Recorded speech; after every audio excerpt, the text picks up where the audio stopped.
Gustavo Campana es un periodista y un escritor con una gran capacidad para vincular y contrastar la actualidad política, social y económica con periodos clave de nuestra historia. La semana pasada compartimos con todos ustedes la primera parte de un interesante diálogo entre este comunicador y la doctora Alessandra Minicheri. Hoy les vamos a presentar la continuidad de esta conversación sobre el liberalismo y el conservadurismo, sus consecuencias y sus contrastes con los modelos nacionales y populares. Comencemos esta charla entonces con una mirada sobre la comunicación y el relato desde el gobierno.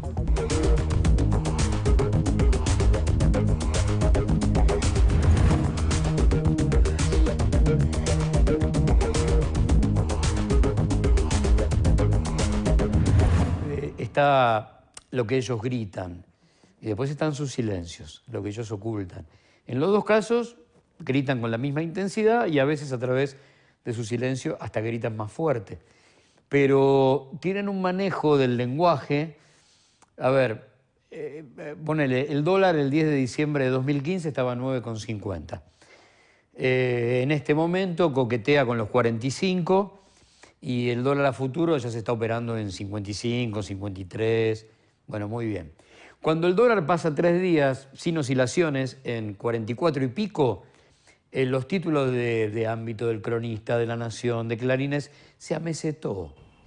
Claro. ¿A dónde se amesetó? Si estaba a 9,50. Si hace 3 años y medio el empresario pyme creció, que importaba para ensamblar en la Argentina, lo hacía a 9,50. Hoy lo hace a 45. ¿A dónde se amesetó? Si lo mataste. Bueno, ese juego es el juego perverso que ellos desarrollan todos los días. Te hacen creer todo el tiempo que hay una supuesta calma, cuando en realidad está todo destrozado. Digamos, hoy la economía real está muerta. Se encargó, Cambiemos de matarla. Apretó indiscriminada de importaciones, sueldos a la baja para meter el mercado interno, tarifazos, etcétera, etcétera, etcétera. Dolarización de la economía cotidiana, inflación. Bien, decisiones políticas que tomó Cambiemos desde el 10 de diciembre. Plantearme que esto tiene futuro así es absurdo. Claro, así no existe. No, esto ya está muerto. No se abandonó la planificación, se abandonó el modelo de país, se pusieron presos algunos de los que Estoy abanicando el cadáver. Claro. Bueno, presos políticos. A ver, solamente con pensar que en democracia regresó algo que era una institución de la dictadura, bueno, ¿qué más? ¿Qué más? Uno ya a esta altura piensa, de este lado del mostrador, que sin esas anomalías ellos no podrían estar gobernando. Sin manejar... Anomalías contadas como ellos quieren, al modo en que ellos quieren y de la forma que ellos quieren para generar ese odio. A ver, yo puedo generar una pericia ficticia del precio del gas natural licuado y sacarla del rincón del vago.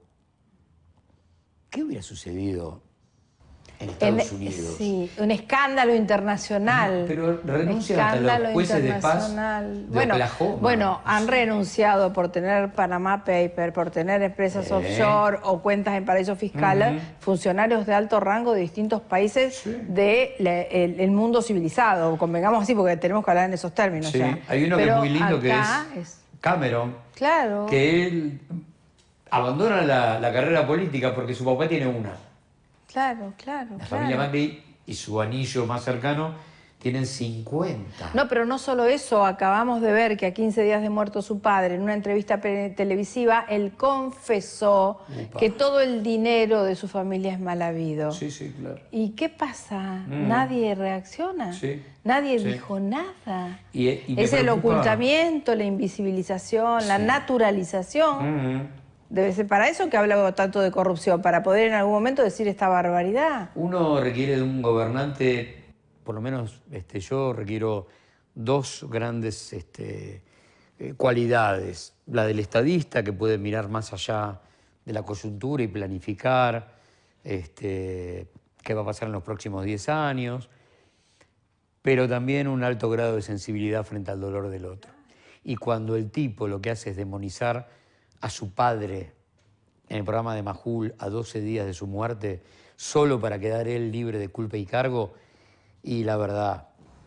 No, es muy peligroso. La verdad, padre al que, tapa de la revista Noticias, nada de lo que vamos a decir es una verdad de submundo.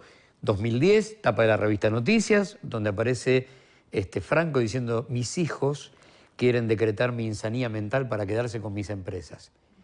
La pucha. Es muy complejo el asunto. Sí, claro que sí. El personaje, el tipo, el hombre que está detrás de eso es de una alta complejidad. Sí. Bueno, complejidad y peligrosidad. Sí, perversión. Porque la perversión se puede... Bueno, pero Sí, la perversión es peligrosa también. Es muy peligrosa. Claro. Es muy peligrosa porque no sabes cuál es el límite, El no sabes perverso qué hacer. arma su ley. Claro. No reconoce la ley que Sí, nos no existe nos otra empareja. para él, No, claro. es la mía. Es la mía. Y en eso aparece la matriz patronal. Yo no discuto, nada, ¿no? Yo mando, yo ordeno. Esos tipos no son aptos para la democracia, no son compatibles con el sistema democrático, bajo ningún punto de vista. ¿Por qué? Todo programa económico que tiende a ensanchar los privilegios de la minoría en detrimento de los derechos colectivos no se puede emparentar con la palabra república, con la palabra democracia. Por eso el neoliberalismo y los ejecutantes, digamos, los solistas de la orquesta, como Macri, son incompatibles con la democracia. Para mí no me cabe ninguna duda. ¿Cómo gritan esos tipos donde hay una necesidad y un derecho? No lo reconocen ni saben de quién es la frase. Primero lo que no reconocen es la palabra derecho. Sí, claro, claro. ¿No? A los pobres los cuidamos. Limosna, caridad... Y bueno, es lo que beneficencia, es lo que tienen instalado en este gobierno desde que le damos de llegaron. comer, quédense tranquilos. Abrimos comedores. ¿Ha inaugurado comedores? Y los despolitizás y los deshistoriás Sí, desde ese totalmente. lugar también, ¿no? Y cuando yo no conozco la historia, no puedo poner de pie el pasado de mi abuelo, de mi viejo, y no me reconozco en un montón de cadáveres que pelearon por mí sin conocerme. A ver, cuando un pibe hoy pone su tarjeta de débito en el cajero automático para cobrar su sueldo, él no se pregunta por qué trabaja 8 horas y no 9, no 10, no 11, no 12. Si él supiera que eso es enero de 1919, semana trágica, talleres de Bacena, talleres metalúrgicos de Bacena en la frontera entre Güedo y Almagro, y mueren 800 tipos por pedir las 8 horas de trabajo, bueno, entonces esto quiere decir que cada derecho se pelea, se conquista, sí, en la universidad, en la escuela secundaria, en el Consejo Deliberante, en la municipalidad, en la Casa de Gobierno, en el Parlamento, en la calle, en el sindicato. Claro, el poder real no los regala, no llueven, se conquistan. Y en la mayoría de esas conquistas hay pilas de cadáveres. 1.400 fusilados en la Patagonia por pedir un botiquín en inglés y castellano, velas y mantas. 600 masacrados en la Forestal en 1921. Bueno, repasar nuestra historia implica que vamos a llegar a algunos puntos que son importantes. 4 tipos decidiendo en una mesa que Mariano Moreno va a ser el primer desaparecido de la historia política argentina. Bueno, esto es viejo, sí, claro. Castelli, antes de morir, Castelli, uno de los cerebros más revolucionarios de ese grupo, había visto tanta mugre en la interna de la primera junta. Cuando él muere, la revolución no tiene 2 años, tiene 2 años y monedas. Y él ya no puede hablar por el cáncer de lengua y escribe, después de haber visto tanta traición en la interna de la primera junta: si ves al futuro, dile que no venga. No tiene sentido, porque el problema está en la condición humana. Leales, traidores, buenos, malos, honestos, deshonestos. Ahí está la cosa. Y él ve que el problema ni siquiera son los españoles, el problema está en el seno de la primera junta. Si está ahí, ¿cómo hago para pelear hacia afuera? Y siempre yo recuerdo 2 cartas, una de Pueyrredón a San Martín, otra de San Martín a Pueyrredón. Porque después de Tucumán, después del 9 de julio, San Martín pone el pie en el acelerador para el cruce de los Andes, que es el gesto geopolítico más importante de la historia argentina con relación a la patria grande. Y entonces le vive mangueando de todo a Pueyrredón, director supremo. Mula, caballo, manta, guita, comida, armas. Y Pueyrredón cumple más o menos, hasta que un día empieza a dudar.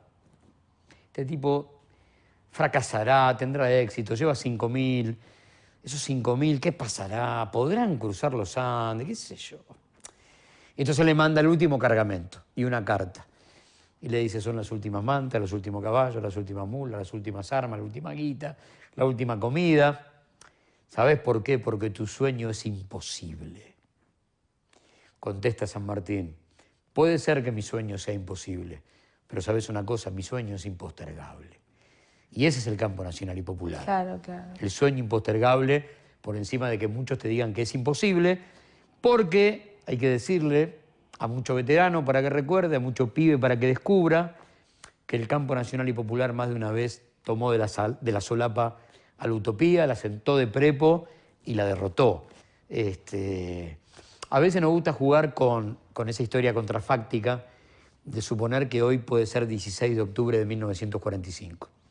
Y uno tiene la posibilidad de hablarle a un auditorio. Le dice, bueno, mira, a mí me parece que mañana cambia todo para siempre, que nada va a ser igual a partir de mañana. ¿Y qué va a pasar? Miles de los nuestros van a ocupar el centro de la escena política, van a aparecer por Plaza de Mayo. A partir de ese momento, un aluvión de derechos laborales nunca vistos.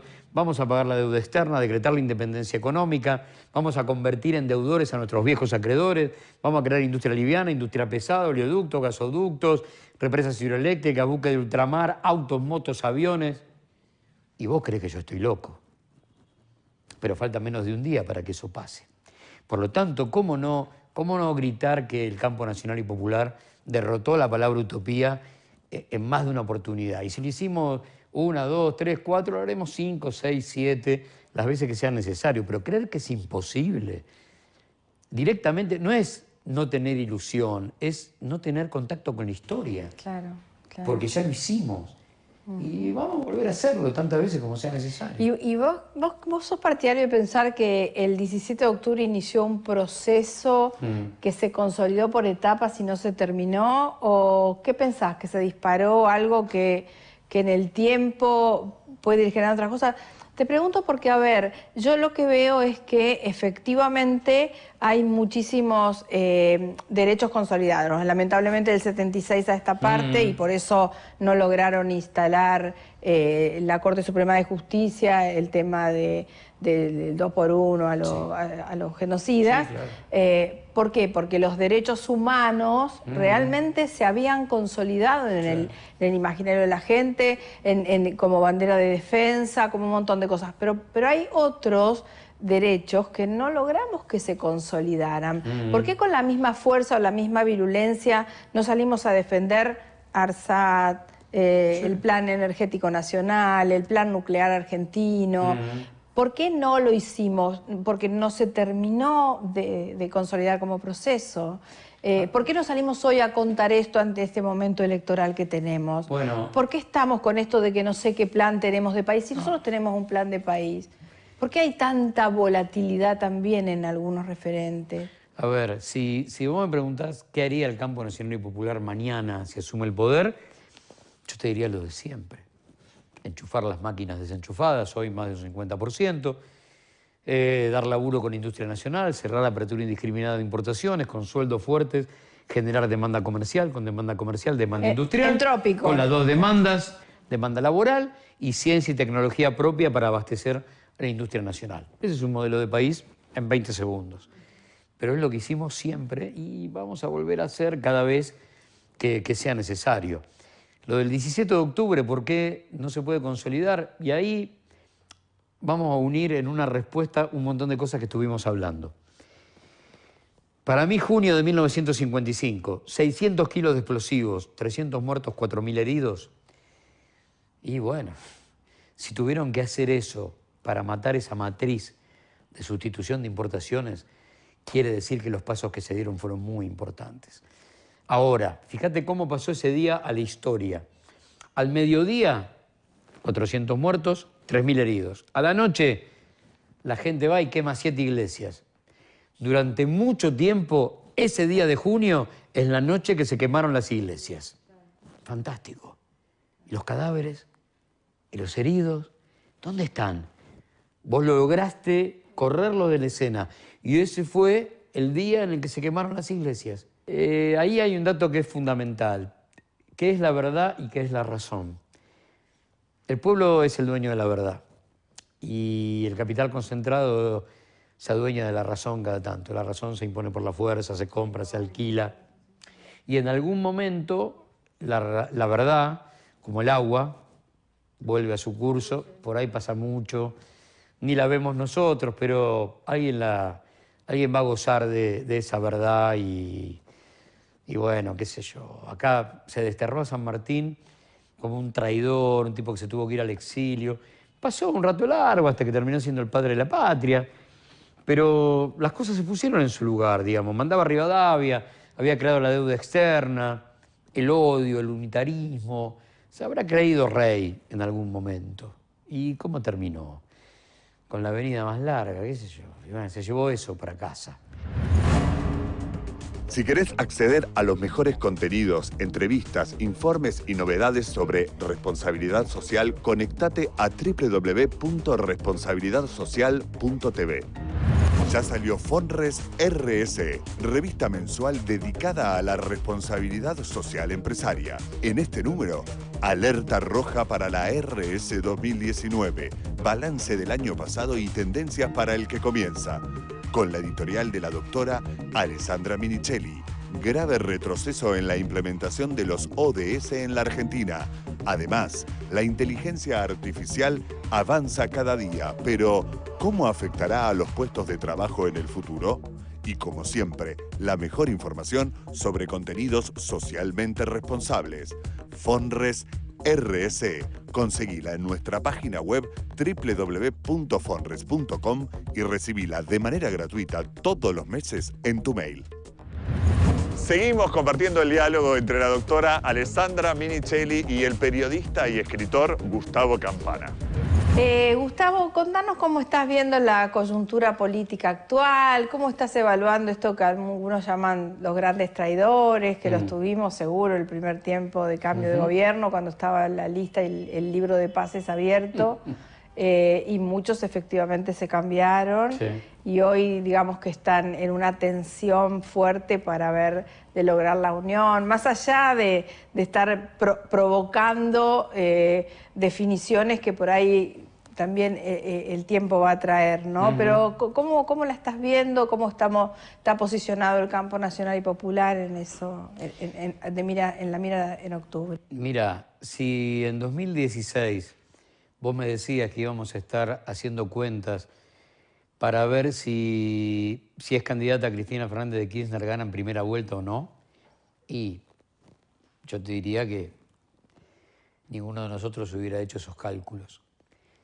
Sin embargo, los tiempos políticos son imprevisibles y fruto esencialmente de los errores y la mala praxis de ejecución que tuvieron estos tipos, donde se comieron todos los tiempos políticos, porque la voracidad económica en el robo, en la transferencia de recursos, fue tan grande que agotaron al país en menos de 2 años. Lo saquearon en menos de 2 años. Generaron el proceso de endeudamiento más grande de toda la historia argentina y el proceso de endeudamiento más importante del mundo en tan poco tiempo. Y que hoy el campo nacional y popular esté dispuesto a dar una elección importante. Y bueno, la verdad es que han cambiado mucho las cosas. Yo soy no optimista en función del optimismo bobo. Soy optimista en función de ver cómo se fueron reagrupando algunos sectores, y no hablo tanto de los dirigentes, sino de las bases. Están más organizadas que los dirigentes. Y con ganas, Sí. bueno, empujados también por el espanto, por la necesidad, por el hambre, porque vieron que sí, que podían venir a robarte derechos, porque muchos se sienten estafados en función de una mentira electoral atroz. El neoliberalismo miente en campaña porque sus deseos son inconfesables, pero mienten mucho más cuando son gobierno, porque sus deseos son más inconfesables cuando estaban en campaña. Sí, tiene que ocultar.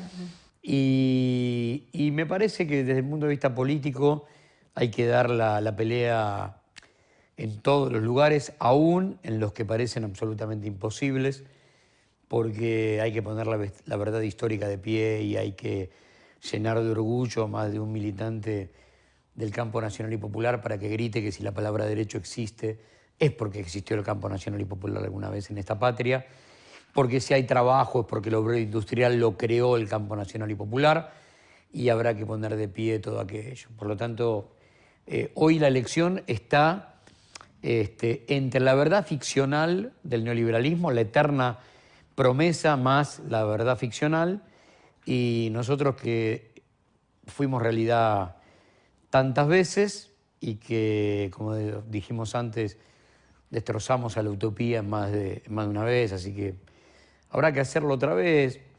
A veces cuando nos preguntan por el diagnóstico del presente, Néstor asumió con un porcentaje de desocupados más grande que el de votos, 24% de desocupación, 53% de argentinos debajo de la línea de pobreza, 180.000 millones de dólares de deuda y el aparato productivo destrozado por segunda vez en menos de 2 décadas.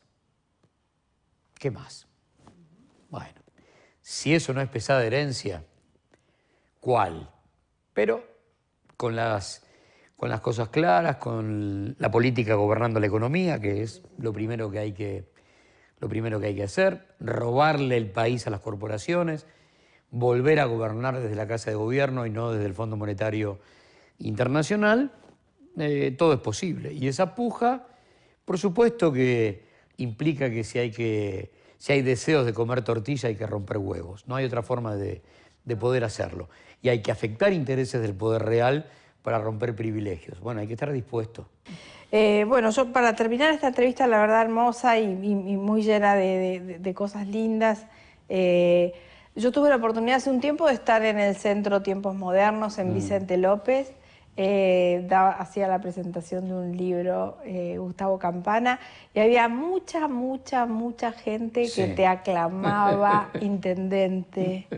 ¿Qué pasa con Gustavo Campana y la política? Y nosotros trabajamos, a ver, uno es un viejo militante político. Si yo sirvo para la discusión política y que en Vicente López nosotros podamos consolidar una buena bancada propia y armar un proyecto, como decimos, 19, 21, 23, duradero, sólido, sí, yo estoy dispuesto a dar la batalla si uno siente que puede ser la voz mediática que puede ir a batirse a duelo en la campaña con quien sea, a convencer y meternos en los barrios por ahí más hostiles de ese Vicente López que tiene claroscuros. El cálculo que hacen los compañeros es que hasta el 75, si vos sumabas los laburantes de la UOM y de la Asociación Obrera Textil, nada más que 2 gremios que trabajaban en Vicente López, esa suma es un número más grande que la población del distrito. Mirá si no había en nuestro distrito fábrica, perfume industrial. En tiempos de Jorge Macri, con Mauricio presidente, cayó Atanor, PepsiCo y Van Gogh. En esas 3 fábricas, cerca de 1.500 fuentes de laburo. No tuvimos un intendente defendiendo el pago chico, su economía regional. Bueno, hay que hacerlo. Y vamos a poner de pie el laburo y los sueños que tienen que ver con ese regreso de un Vicente López donde en cualquier estación del ferrocarril Belgrano bajaban y subían a las 3 de la mañana, a las 4 de la mañana, oleadas de obreros de trabajo a 3 turnos en cualquiera de las fábricas del distrito, Ibarra, Virulana, La Hidrófila, Colorín, Lilo, Ombí, qué sé yo. Un mundo obrero que hoy la mayoría no referencia ni se reconoce, ni siquiera puede tomar contacto con el pasado de un distrito que fue balneario, que fue el balneario de los pobres. Ese río que en el norte era Vicente López y en el sur era Quilmes.